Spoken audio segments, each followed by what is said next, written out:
এক গ্রামে একটি দুষ্টু রাখাল ছিল। প্রতিদিন সে মাঠে গরু চড়াত, কিন্তু রাখালটি খুব মিথ্যাবাদী ছিল।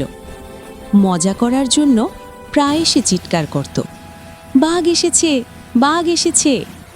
গ্রামের লোকেরা ভয় পেয়ে দৌড়ে আসত, কিন্তু এসে দেখত কোথাও কোনো বাঘ নেই।